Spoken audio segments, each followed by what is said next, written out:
lembrar o que passamos e o que o nosso Deus fez acontecer na nossa vida e na vida de muitos que nos antecederam e creram. E creram neste Deus Todo-Poderoso. Em especial, o estudo do livro de Joel nos relembra que a igreja deve viver um permanente clima de avivamento, a fim de fazer a vontade do Senhor nosso Deus eterno, Yahvé. Eu posso pontuar para você brevemente, se você quiser anotar, pelo menos 3 temas evidentes no avivamento que o profeta Joel anunciou. E estes 3 temas que se tornam claros quando lemos os três capítulos apenas do profeta Joel são: primeiro, Deus julga o pecado. Deus julga o pecado. E quando a gente fala que Deus é quem julga, significa que o julgamento não é nosso.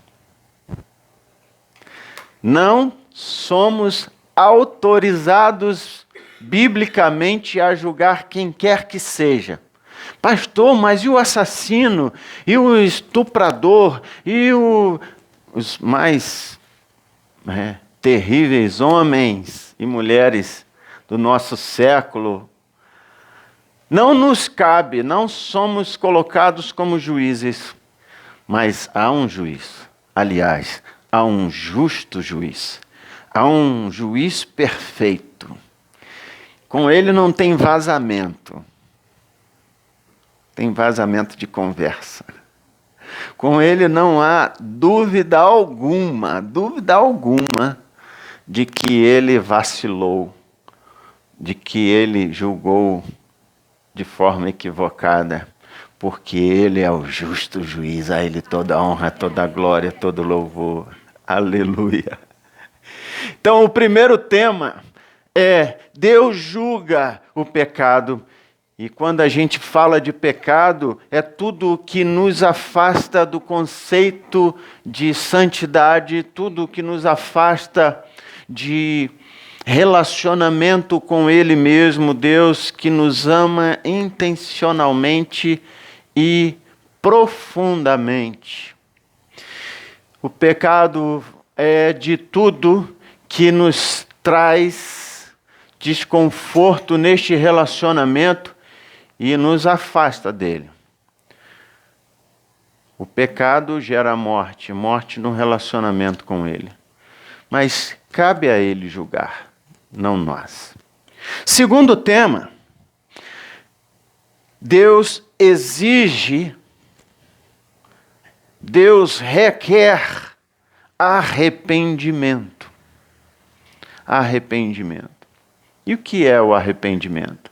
Quando o próprio Deus, através do seu Espírito, nos convence que erramos, ou que nos afastamos, ou que nos desconectamos dele, Ele mesmo providencia o toque, a sugestão, Ele mesmo interfere nas nossas concepções, compreensões, para que venhamos a dar um basta.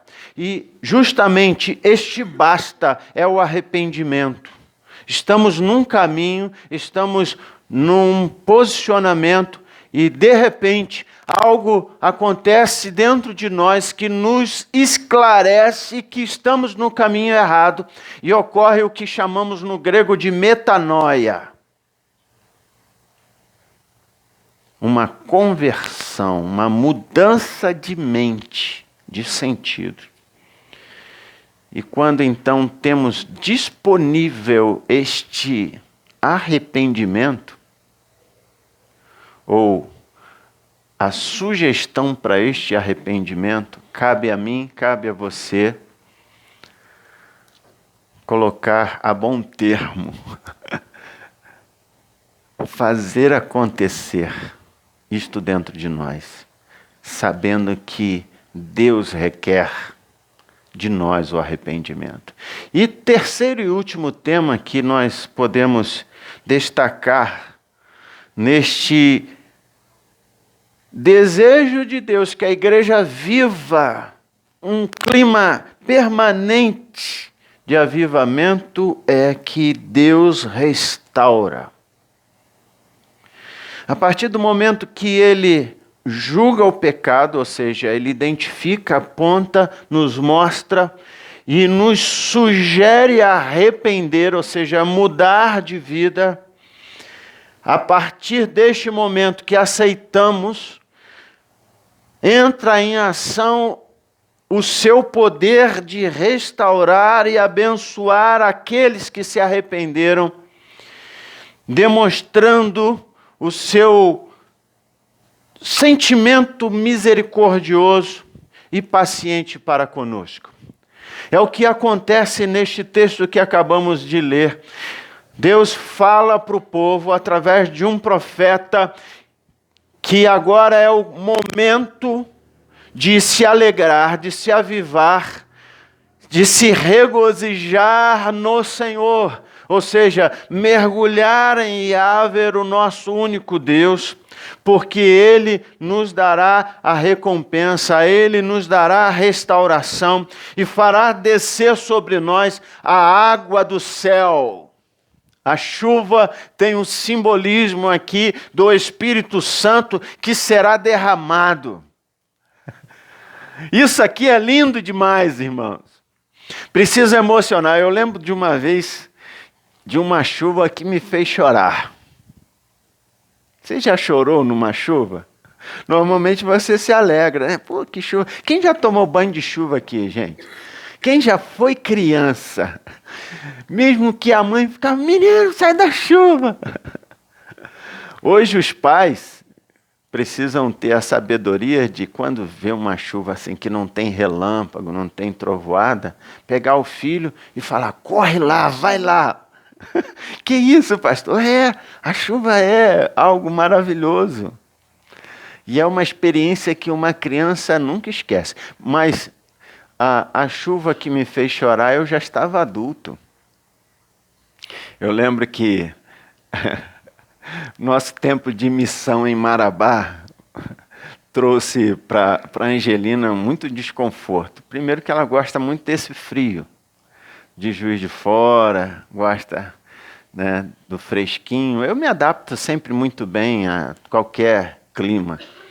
Então o pastor missionário pode colocar ele na chapa quente que ele está dando glória, mas pode também colocar no congelador que ele está dando glória. Mas nem sempre a família acompanha, né, irmãos? Eu sempre lembro aqui, abrindo um parêntese, mulher de pastor não é pastora.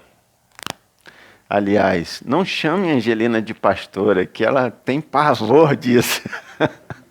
Lá em Maripá o pessoal, ô pastora, vai. Não sou pastor, pastor é ele, estudou, foi chamado, eu sou apenas ovelha. E assim, né, Marissa? A gente gosta de deixar muito confortável as esposas dos pastores, missionários, futuros pastores, para que não sejam oprimidas. Fechou parênteses. Mas lá estávamos em Marabá, quase 50 graus, irmãos. Oh, misericórdia, né? 40 e poucos graus. A gente chegou quase a 50 graus num dia lá. Angelina, olha, registra isso aqui, tira a foto, porque a chapa era quente. E aí chegou o dia do aniversário da Angelina. Céu lindo. Azulzinho, já ouviu falar no o céu de brigadeiro? É quando não tem nenhuma nuvem, já viu isso?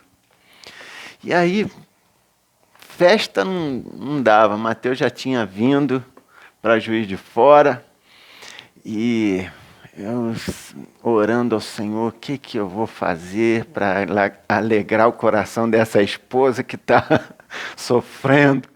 Aí eu senti no coração de pedir a Deus que chovesse naquele dia.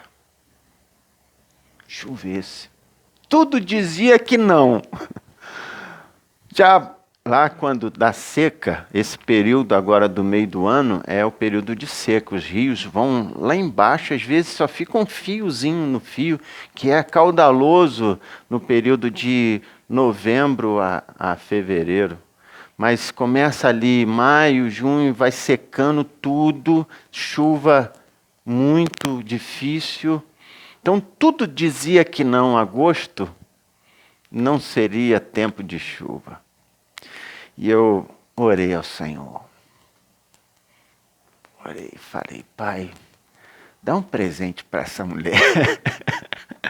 Dá um presente para essa mulher. Vai chover hoje.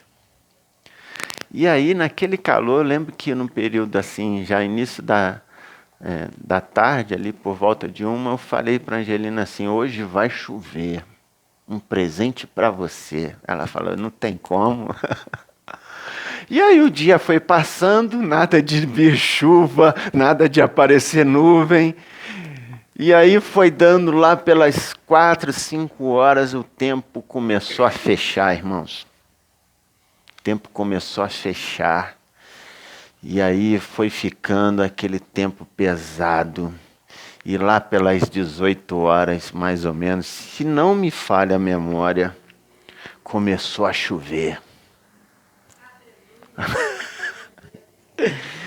Ai, ai. Porque a chuva era o único jeito de dar uma refrescada. E aí começou a chover. Eu falei, Angelina, vem cá. Vamos lá para o meio da chuva. Aí fomos para o meio da chuva, ganhando chuva na cabeça. Ali eu comecei a chorar. E chorei. Falei, Deus, muito obrigado. Porque o Senhor respondeu nossa oração. Porque o Senhor se importa com a gente. Angelina tem episódios de depressão, de dificuldades, e aquilo ali nós choramos e foi como o lavar da nossa alma, irmãos. O lavar da nossa alma. E como nos alegramos com aquela chuva. É assim.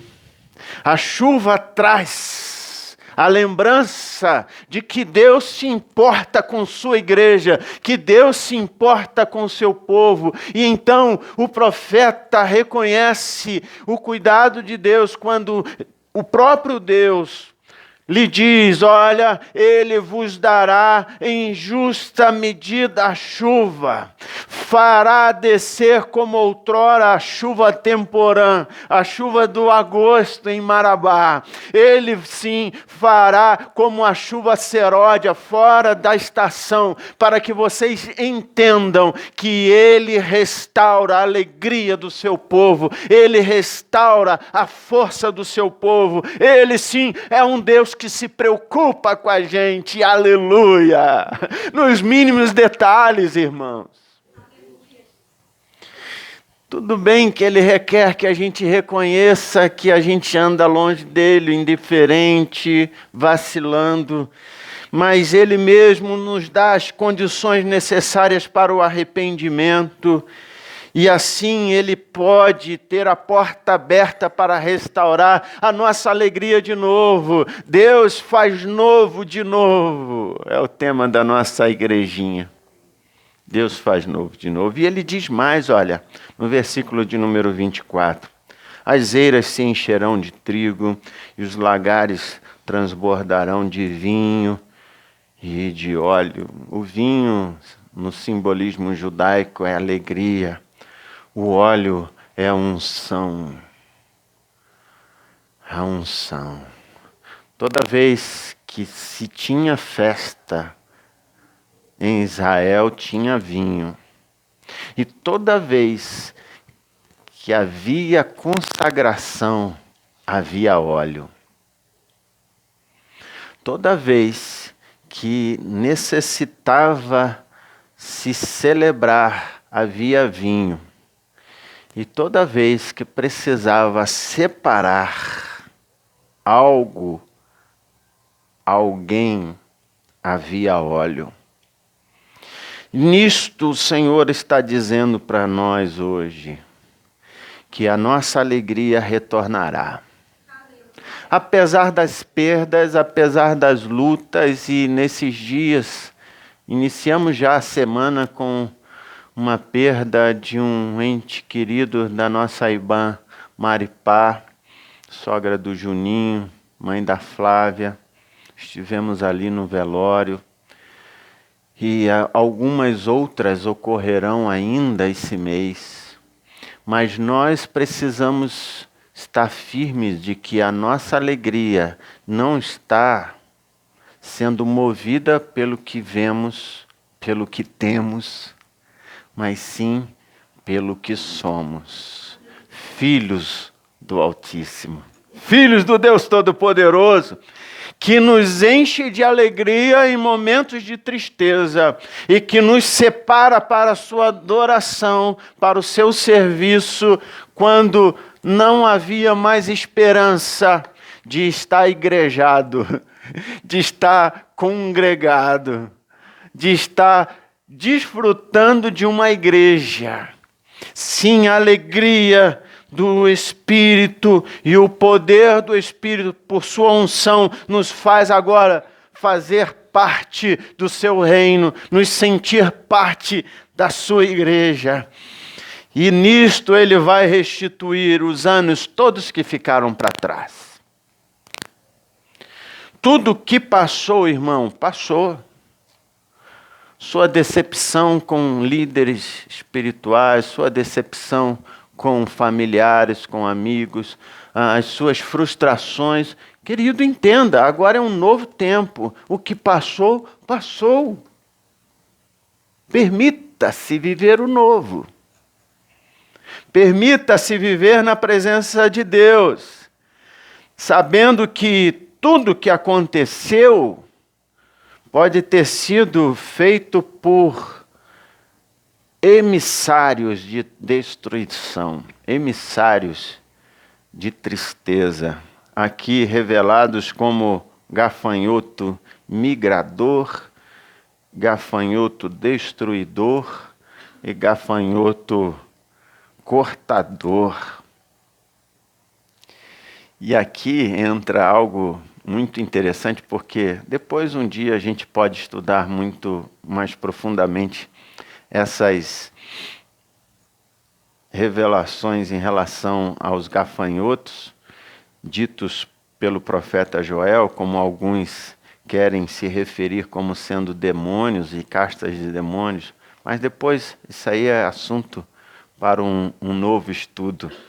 Mas aqui eu só quero deixar claro para você, como está no versículo 25, foi um exército enviado por Deus contra o seu povo. Como assim, pastor? Aqui é claro o texto. É o próprio Deus falando, eu enviei contra vós. E aqui a gente tem que entender que muitas vezes os momentos que passamos de perda, de luta, há uma intenção e uma permissão de Deus para que sejamos forjados em verdadeiros filhos, verdadeiros discípulos de Jesus. Pulando este assunto, que dá muito pano para manga, vamos para o versículo 26, que comereis abundantemente e vos fartareis. Nada há como estar cheio de Deus, cheio do seu Espírito. Muitos confundem o estar cheio do Espírito com batismo no Espírito. O batismo, você sabe que significa mergulhar, imergir.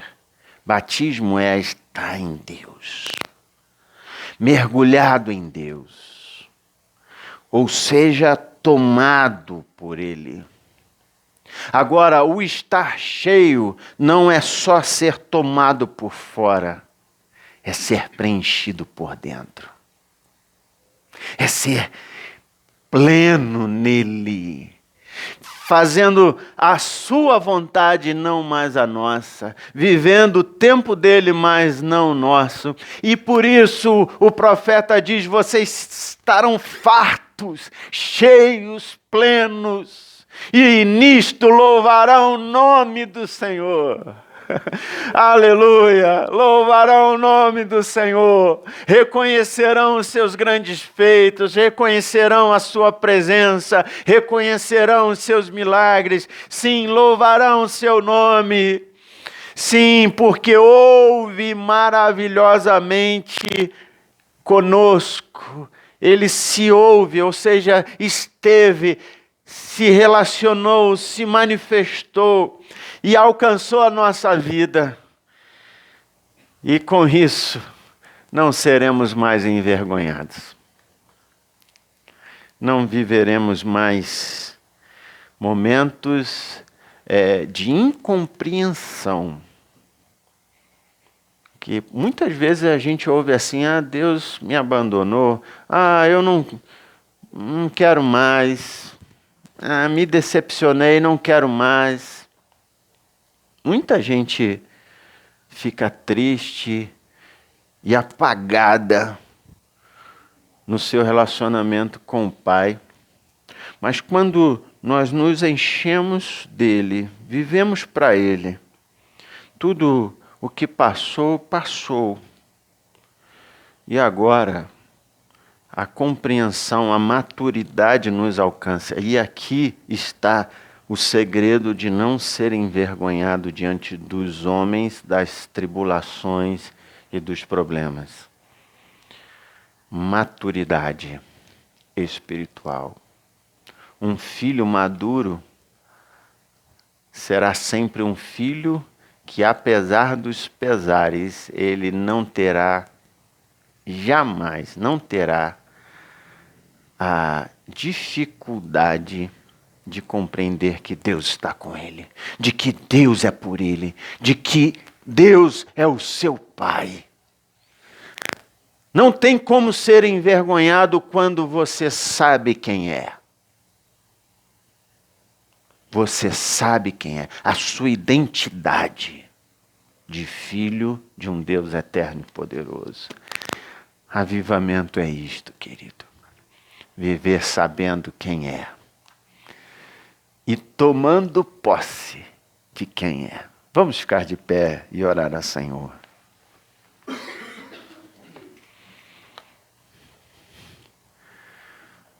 Há uma canção do cantor cristão, e falando nisto, nós vamos cantar uma música no coral no próximo sábado, do cantor cristão. Muitos nem sabem mais o que é isso, cantor cristão. E o número 2 que nós vamos cantar: Justo és, Senhor. Mas diante desta palavra me lembro de outro hino muito poderoso, que é Aviva-nos, Senhor. Ele diz: aviva-nos, Senhor, és nossa petição, ateia o fogo. Isso aí o pessoal era pentecostal. Ateia o fogo do alto céu em cada coração. Aviva, é um hino. Você sabe esse hino? É bem antigo. E ele diz: aviva-nos, é um clamor. É um clamor. E este é o clamor que hoje eu sinto no meu coração a necessidade de fazer, e sinto que precisamos como igreja fazer. Aviva-nos, Senhor. Eis nossa petição.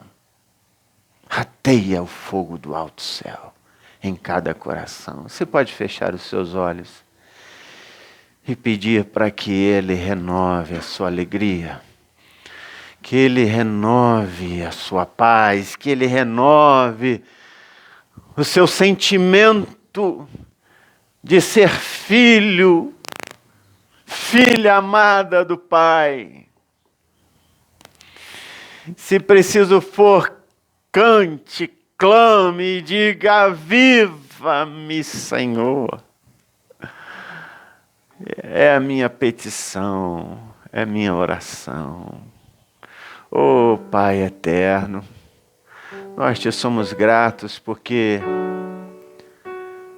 do Senhor vem a chuva, a temporã, a serôdia, mesmo em tempo de escassez, de sequidão, mesmo em tempo de indiferenças, de distanciamento do Senhor, Tu és o Deus que nos ama e nos quer ver perto.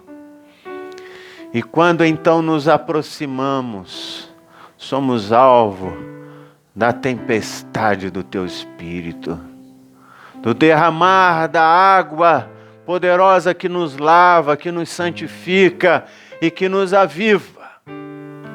Então, Pai, em nome de Yeshua HaMashiach, como cantamos aqui, de Jesus, o Messias, o Teu Filho amado, te pedimos, Pai, faça acontecer de novo. Derrama novamente, Senhor, sobre nós a unção poderosa do Teu Espírito e nos faça, Senhor, viver